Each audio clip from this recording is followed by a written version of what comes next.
Hi everyone, my name is Michelle Abusada, and I chose to talk about Miguel Rodrigo Mazure, who is a Peruvian architect, and he was born in 1926 and lived till 2014. He was part of the whole modernism movement, and I decided to talk about him because I'm also from Peru, so I thought I would have some background to analyze his work. So, uh, in his life, he studied in Peru, and specifically in the Universidad Nacional de Ingeniería. And then, after building some projects in Peru, like in 8 states in total, he then traveled to New York to work for the famous firm of Skidmore. And he stayed there for some years, and then he was inspired by um, one of the projects to come back to Peru, and then after that he started winning a lot of awards, and this is a list of the ones he won, and some of them were also in the U.S. as he returned to Miami, and that's where he won the Premio a la Casa del Año in Florida, and by the end of his life he also returned back to Peru and continued his career there. Um, so as I said, he was influenced by modernism in general, and so this was like an elimination of all ornament and simplification, and um, it was more focused on form and structural innovations. Then, as seen in his work, as we will see in the next slides, he was inspired by Frank Lloyd Wright and Mies van der Rohe as well, and Le Corbusier in kind of the structures that he built and how he decided um, to construct them in regard to the context.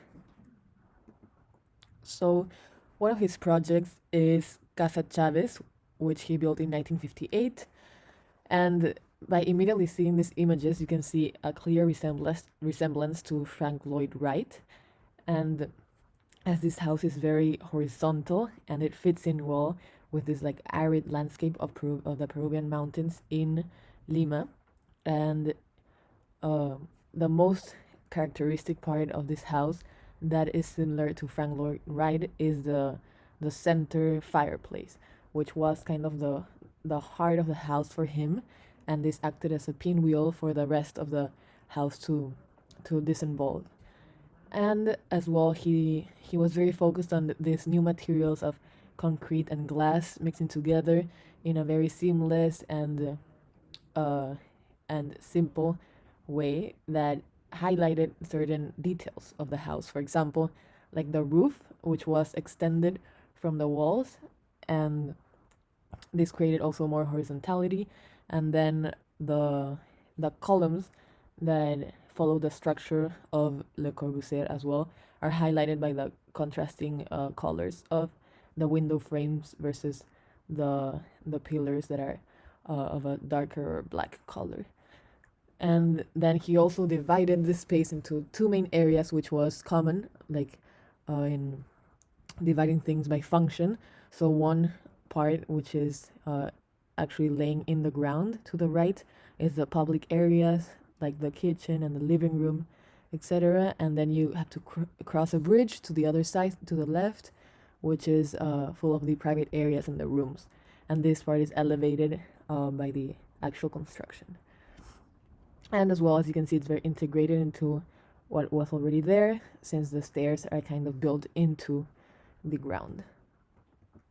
Then in the next project, Viviendas en el Callao, which was built in 1971, this is a project which is based on modular design, and again is non-ornamental, uses also cement and glass, and it follows this kind of grid, which you can see in the image to the bottom right, a little bit in the floor with brick and cement, and it creates these squares that are repeated, and then the structures lay on top. And these structures, as you can see in the plan above, create this kind of courtyards in the middle where people can interact and build a community, since this is like a social housing project for Callao, which is an area with a lot of poverty in Peru. And I found this work very similar to Charles Correa, an Indian architect, also part of the modernism movement. And he also used this like semi-shaded spaces, open spaces and courtyards, and specifically for the climate in India, which is very humid, and the climate in Peru as well is very humid, so it fits the context very well. And then it also accommodates to people and the community uh, into the design as they like occupy these spaces while they live there. And this is a project that really uh, reflects the surrounding area, as it is very simple and doesn't have many colors, and it is composed of very like uh, heavy geometry and like square shapes as the rest of the houses, which are usually built by the people themselves. And then lastly, this project is, as you can say, paper architecture. So it was never built, but he designed kind of this hotel in Machu Picchu, which was designed in 1969. And as you know, Machu Picchu is one of the wonders of the world. And through his design, I think he was really trying to exaggerate this and create something that was monumental and highlighted all of the things that Cusco brought to Peru and its tourism. And but this is not really true to the culture of the Peruvian people who live here in Cusco. And he was influenced a lot by the outside forces of modernism, and we saw it with the other like architects that we have mentioned. And he wanted to resemble this kind of modern spacecraft um, moment in the big solids that he used to compose this hotel. And again, he uses the same material as in his other projects, concrete and glass, but he colors it white to make it more follow the rules of like modernism. And so finally, overall, uh, I don't believe that Miguel Rodrigo Mazure brings anything more to the Western canon, as he was inspired by most of these architects of modernism. So he really took his inspiration when he went to the United States and brought it back to Peru, and he kind of forgot a little bit about the true culture of Peru, and he started to replicate these other external influences.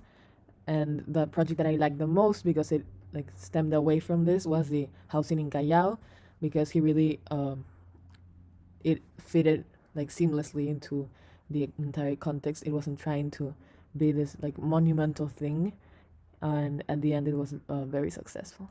So yeah, thank you.